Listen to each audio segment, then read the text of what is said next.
warahmatullahi wabarakatuh. Perkenalkan, nama saya Muhammad Susaputra dengan NPM 2442009.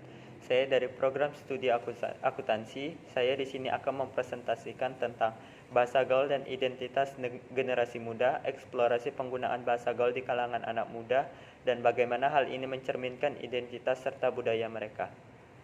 Bahasa gaul umumnya mulai muncul di kalangan masyarakat pada tahun 1980-an. Bahasa gaul lebih dikenal dengan bahasa prokem.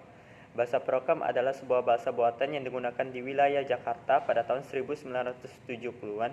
Bahasa prokem pada tahun 1980-an hanya digunakan oleh kalangan preman. Dapat diartikan bahwa bahasa gaul pada tahun 1980-an digunakan sebagai kode yang hanya dimengerti oleh beberapa orang saja. Bahasa ini dipengaruhi oleh bahasa Inggris, bahasa daerah, dan bahasa lain. Karakteristik bahasa gaul. Yang pertama, terdapat kata-kata tidak baku. Bahasa gaul menggunakan kata-kata yang tidak terdapat dalam kamus bahasa Indonesia resmi. Yang kedua, penggunaan singkatan. Bahasa gaul sering menggunakan singkatan kata-kata untuk memudahkan komunikasi. Fungsi bahasa gaul dalam identitas generasi muda. Yang pertama, mengekspresikan diri. Bahasa gaul digunakan untuk mengekspresikan diri dan berkomunikasi dengan lebih santai. Yang kedua, membangun identitas. Bahasa gaul membantu membangun identitas dan kesadaran kalangan tertentu. Contoh penggunaan bahasa gaul. Yang pertama, bete. Bete dapat diartikan dengan bosan.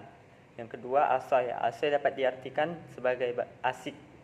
Yang ketiga, gokil atau goks. Gokil atau goks dapat diartikan sebagai luar biasa. Dampak penggunaan bahasa gaul. Yang pertama, kesulitan memahami. Bahasa gaul dapat sulit dipahami oleh orang yang tidak familiar dengan bahasa tersebut. Yang kedua, pengaruh negatif.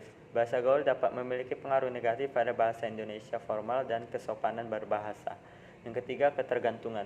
Bahasa gaul dapat membuat penggunaannya tergantung pada bahasa tersebut dan sulit berkomunikasi dengan bahasa formal. Kesimpulan, bahasa gaul merupakan cerminan dari identitas, kreativitas, dan budaya generasi muda yang terus berkembang. Ini bukan hanya alat komunikasi, tetapi juga simbol dari keinginan anak muda untuk mengekspresikan diri mereka, membentuk komunitas, dan menanggapi dunia sekitar mereka. Bahasa gaul memberikan mereka kebebasan untuk menciptakan makna baru, mengeksplorasi budaya, dan terhubung dengan sesama generasi. Namun, penting juga untuk memastikan bahwa penggunaan bahasa ini tidak menghilangkan kualitas bahasa Indonesia secara keseluruhan, melainkan menjadi bagian dari evolusi bahasa yang kaya dan beragam. Sekian dari saya, mohon maaf apabila ada kesalahan dalam penyampaian materi. Wabillahi taufiq wal hidayah. Wassalamualaikum warahmatullahi wabarakatuh.